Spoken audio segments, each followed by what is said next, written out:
So you have been using these topical products with all of these anti-hair loss ingredients, and maybe it had some minoxidil in it, maybe some stemoxydine, maybe it was a natural serum from saw palmetto, ginger, turmeric, and all these other vitamins. Maybe you have been skeptical at first whether you should use it or not. Then after you checked out a bunch of reviews on their website and they were all positive, you were like, I'm gonna give it a try. Then you started doing it consistently, just like that, hoping you can regrow some hair right there, and rubbed it in. Month number 1, number 2, 3, number 4, number 5, and 6. I was thinking this will help, and realized that not much changed. It's still balding. But don't worry, because in this video I'm gonna be sharing with you what you should start doing ASAP to make it right. And before I share it with you, I want to give a quick shout out to our sponsor of today's video, GoFiber. These are hair building fibers you can use to mask any thinning or patchy areas on your scalp to make your hair look thicker and better. So make sure you check out the link in the video description below where you can visit GoFiber, get a free sample of your choice and try them out. See how you like them. No hair regrowth, no hair thickening.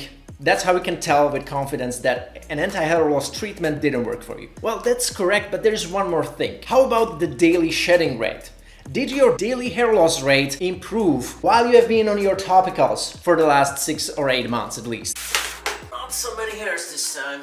If it improved, you shed less hairs on a day-to-day basis, then it's actually working. And why 6 to 8 months and not less? Because that's also usually the time period which is usually examined in most of the studies on topical anti-hair loss stimulants. Usually a 24-week study, 20-week study, which is usually good enough time to estimate whether the treatment has been effective or not. And by effective, I mean hair loss stabilization at the very bare minimum. On top of that, hair thickening, or even hair regrowth. Hair thickening effect is usually referred to in studies as target area hair width, and hair regrowth is usually referred to as target area hair count improvement. Now, I can already see that most of the guys will probably want to have that best possible hair thickening and hair regrowth effect with your topical anti-hair loss product, but I need to disappoint you, because based on most of the studies researching anti-hair loss topical products, even treatments that are considered to be the most potent for hair loss and also most researched like finasteride, minoxidil and so on,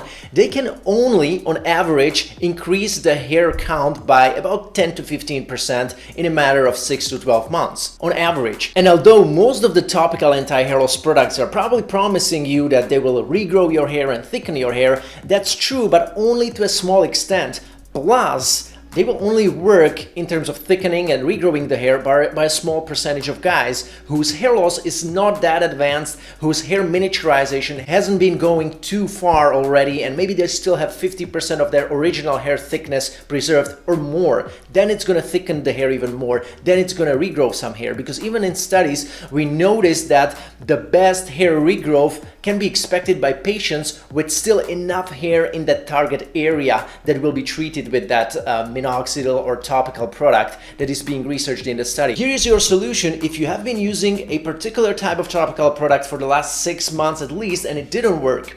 And it can be a minoxidil, it can be a topical saw palmetto, it can be topical vitamin serum, whatever. The thing that I'm gonna share with you right now is still gonna improve the effectiveness of that topical. It's called microneedling, and probably you have already seen this device. Here is me using it, and you can do it too and improve the absorption of your topical solution, whatever that solution may be. As I said, it can be minoxidil, pretty much anything without a topical anti-androgen, which could go systemically and could cause you a lot of problems. I don't want to go too much into that pretty much, but any other topical solution for hair loss you can use in conjunction with that microneedling routine. It's way more effective than derma roller, and if you want to find out what are the benefits of using this instead of derma roller, make sure you watch this video right here where I explain it in detail. Now, how could microneedling possibly improve the efficacy of any topical product, even some type of saw palmetto topical solution or some type of multivitamin serum applied topically? Well, in this study, they compared minoxidil and microneedling group versus multivitamin serum and microneedling group, and they both got very similar outcomes. That's why it's very likely that microneedling not only works for better minoxidil efficacy, but can also make topical multivitamin serum, which is considered useless for hair loss, which is androgen related, but if you combine it with microneedling, you can actually get some type of stimulation apparently, which wouldn't have been otherwise possible by using topical multivitamin serum only. And the other tip I'm gonna give you is a topical retinol. It can be a 0.01% to 0.05% topical retinol solution, and you can buy it on the link below. And it's a pure retinol serum. You can also use it for anti-aging purposes if you want, but if you want to use it to promote the effectiveness of your topical anti-hair loss product like Minoxidil or any other topical, then you want to add that topical retinol into your solution, whatever that solution may be, and it's going to promote the absorption of that solution, as this study has shown where they mixed topical retinol with Minoxidil, and it was better than Minoxidil only for promoting and stimulating more hair growth. Let's say you have already done it and another 6 to 7 months passed and something definitely improved, but maybe it wasn't what you have expected. Here is the reason.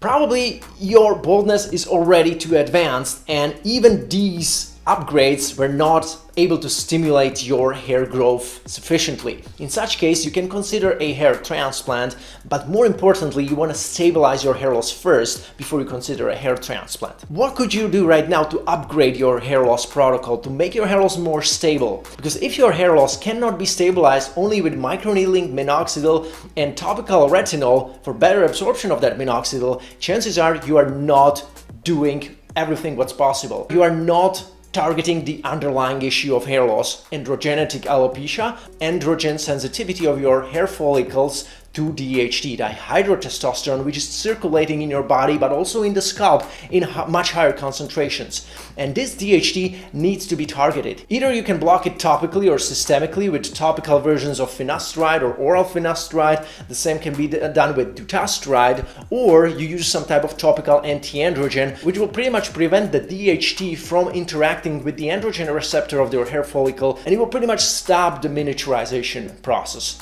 That's how we can stabilize. And if you want to find out more about how to treat your hair loss and target the root issue, which is the androgens, make sure you subscribe to my channel and watch a bunch of videos that I have already created on topics of finasteride, dutasteride, and all these things. How many hairs can finasteride or dutasteride grow, and all that you can expect from that. And if you think this video helped you out on your hair loss management journey, make sure you give it a like and support my channel. For all of you guys who want to get your hair back to the next level with a hair transplantation, maybe because Minoxidil or finasteride didn't work for you the way you expected, maybe it stabilized your hair loss, but it didn't give you the defined hairline that you want, then make sure you get on a one-on-one call with me on the link in the description below, where I can help you out personally with the best way how to get your hair back via hair transplantation. This is my field of expertise. I've been researching hair transplant clinics all over the world for the last 4 to 5 years extensively and helped more than 1,000 of guys with getting their hair back. I'm going to be happy to assist you as well